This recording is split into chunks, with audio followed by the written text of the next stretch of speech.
आज मैं इस वीडियो में आपको कॉलर का सही तरीक़ा बताऊंगी। और हमारा कॉलर अक्सर नापने के बाद भी बड़ा हो जाता है, तो उसको हमें बड़े कॉलर को हमारे कुर्ते में किस तरह से ऐसे लगाना है कि कॉलर हमारा बिल्कुल ठीक बने।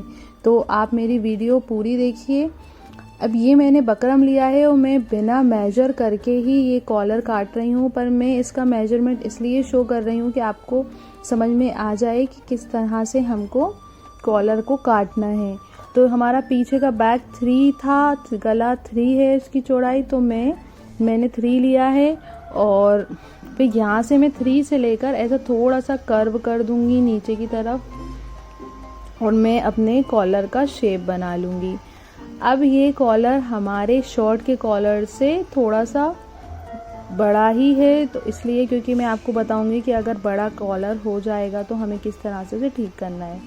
तो ये अब मैं अपना कॉलर का शेप बनाकर और अपने कुर्ते में पेस्ट करके दिखाऊंगी। इस कॉलर की चौड़ाई 1.5 इंच की मैंने रखी है क्योंकि मुझे थोड़ा सा चौड़ा कॉलर चाहिए था। आप चाहें तो 1 इंच का भी ले सकते हैं।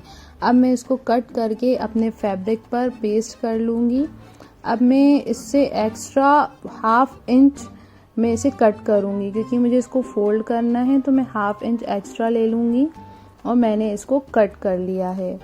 कट करने के बाद मैं इसके नीचे एक और फैब्रिक लेके और उसी शेप का एक और फैब्रिक कट कर लूँगी।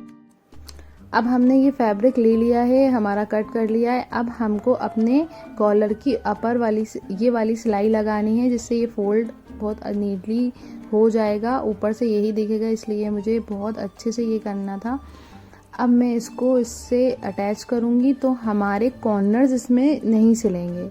सिर्फ अटैच हम करेंगे तो कॉर्नर्स को थोड़ा सा छोड़ देंगे और फिर उसके बाद मैं अपने कुर्ते से अटैच करूँगी। स्टिच करने के बाद जो एक्स्ट्रा पार्ट था मुझे फोल्ड करना है, तो मैं इसको हटा लूँगी, इसको कट कर लूँगी। अब मैं इसको फोल्ड करूँगी तो आप देख सकते हैं कि इसमें कॉर्नर्स मैंने स्टिच नहीं किए हैं। अब मैं इसका सेंटर पार्ट निकालूँगी और अपने नेक का सेंटर पार्ट में निकालूँगी। इस तरह से मैं आधा करके दोनों में ज़रूर मार्क कर दूँगी क्योंकि स्टिच करते में हिल सकता है, तो दोनों तरफ के मैंने मार्क लगा लिए हैं और इस तरह से मैं स्टिच करूँगी। मैंने एक्स्ट्रा 1/2 इंच निकाला है, तो 1/2 इंच ही मुझे स्टिच करना है, फिर ऐसा फोल्ड हो जाएगा। तो अब मैं इसको स्टिच कर लूँगी।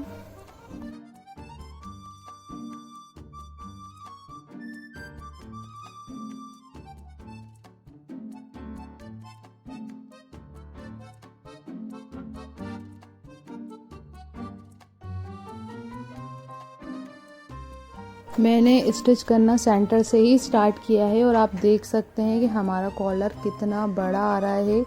कम से कम 1-2 इंच हमारा कॉलर बड़ा है गले से। तो अब हम यहाँ तक आ गए हैं। तो अगर अब हमारा कॉलर बड़ा है तो हमें ज़रूरत नहीं है कि हम दूसरा वाला कॉलर काटें, फिर सेम, फिर ये। तो आप इसको देखिए, ये मेरा कॉलर कितना बड़ा जा रहा है।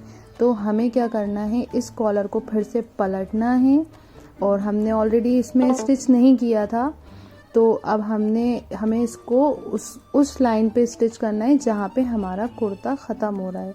तो मैंने ये चौक से निशान लगा लिया है और शेप भी वैसे ही दे दिया है कॉलर की तरह, और मैं इसको ऐसे स्टिच कर लूँगी बकरम पे। फिर उसके बाद स्टिच करने के बाद अच्छी तरीके से मैं इसका जो एक्स्ट्रा पार्ट होगा स्टिच से बाद का, वो मैं अलग कर लूँगी और फिर मैं इसको फोल्ड कर लूँगी। तो ये देखिए हमारा कॉलर बिल्कुल बराबर हो गया है, क्योंकि आपको लगता होगा कि हमारा कॉलर किस तरह से बिल्कुल सेम मेजर हो, तो ऐसा हो नहीं सकता क्योंकि 1/2 इंच 1 इंच ऊपर कभी कभार हो ही जाता है जब हमें प्रैक्टिस नहीं होती है, जब हम कॉलर लगाने में थोड़े से नए होते हैं।